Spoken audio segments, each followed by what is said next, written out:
उनकी खेती जो कर रहा है वो मालामाल हो जा रहा है। एक जमाने में हमारे यहां यही अनाज खाए जाते थे। इन अंग्रेजों ने भारत में जानबूझ करके इन सब खेतियों को बढ़ाया।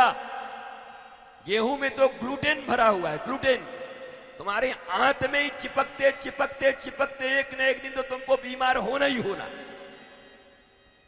बात सुनी लो। फिर कृष्ण का जन्म है और कृष्ण की बाल लीला है, तो पहले अपने बच्चों को खिलाना पिलाना तो सीख जाओ, फिर कृष्ण की बाल लीला सुनना। अपने बच्चों को जहर खिला रहे हो, आहार ठीक नहीं दे रहे हो, और आधे घंटे के लिए वहां माखन चुराया, वहां गए ही हू। क्या मतलब है? अरे अपने घर में बालकों का लालन पालन पोषण नहीं कर पा रहे हो, ज्ञात अज्ञात भाव से उनको जहर खिला रहे हो, और आकर कृष्ण लीला हम सुन के बड़े महान बन जाएंगे। कह दूंगा अभी समय है। पूतना सकट तृणावर्त का उद्धार, नामकरण बाल लीला माखन चौरी, उखल लीला वृक्षों का ब्रेज, गोकुल में वृंदावन जाके बत्सासुर बकासुर अघासुर, ब्रह्मा जी का मोह धेनकासुर, कालिया नाग लीला, वेणुगुत गोपी वस्त्र का चीरहरण, गोवर्धन लीला, सब कह दूंगा अभी। इतनी लीलाएं भी कहूंगा और उसके सार तत्व को कहूंगा। समझ पाओगे कि ये लीलाएं क्यों की भगवान श्री कृष्ण ने। उन लीलाओं से आज हमें क्या लाभ है? अगर 5,500 वर्ष पहले उन्होंने वो लीला कर दी तो आज सुन के क्या करें? क्या मनोरंजन के लिए 5 मिनट के लिए, 10 मिनट के लिए, 1 घंटे के लिए, आधा घंटे के लिए, टाइम पास करने के लिए, या 5,500 वर्ष पूर्व की गई लीला आज भी हमारे जीवन में उतनी उपयोगी है? इसके लिए आज भी श्री कृष्ण की लीला हमारे जीवन में उतनी ही उपयोगी है, बल्कि आज ज्यादा जरूरी है। भगवान कृष्ण को पहली बार पढ़ने के लिए कितने उम्र में भेजा गया तुमको पता है? 12 वर्ष में। भगवान राम को पहली बार पढ़ने के लिए कितनी वर्ष में भेजा गया तुमको पता है? 12 वर्ष में। पढ़ाओगे अपने बच्चों को 12 वर्ष में? तब काहे राम राम राम राम राम कृष्ण कृष्ण करते चल रहे हो? किस लिए? बोलो,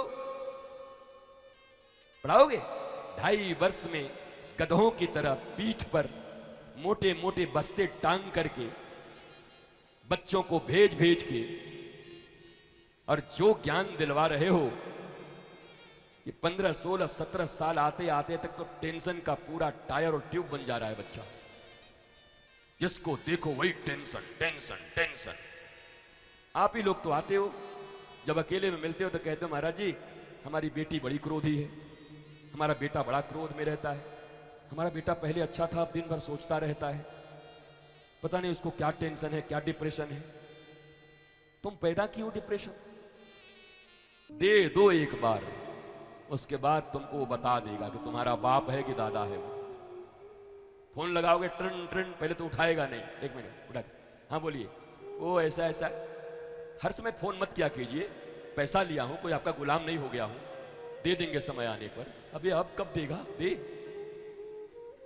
पैसा उधार में देना मतलब बैठे बैठे दुश्मनी लेना।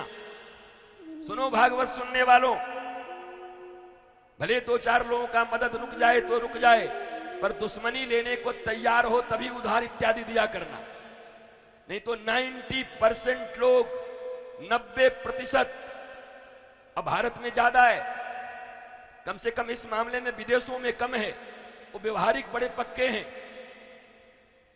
इसलिए विदेशों के ट्रेनों में मग को जंजीर से नहीं बांधी जाती होगी, क्योंकि इतना भी कोई चोर नहीं होगा कि वो बाथरूम का मग ले जाए। ये अपने ही देश में है भाई। वाह, गर्व है मुझे अपने देश पर, क्या भारत पाया है मैंने। तो मुंह ऐसा हो गया सबका, ये महाराज जी तो सनातन के विषय में बोलते हैं, भारत के विषय में आज उल्टा कैसे बोल रही है। अभी मैंने तुम्हें कहा कि शास्त्रों ने तो राम और कृष्ण को नहीं छोड़ा, भगवान की हर लीलाओं को लिख दिया।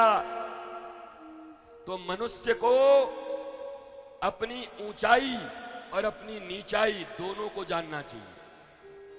मनुष्य को अपने गुण और अवगुण दोनों को जानना चाहिए। केवल गुणों में जो फंसा रहेगा अहंकारी रावण हो जाएगा। अवगुण जानेगा तो भक्त होने का लक्षण मिल जाएगा।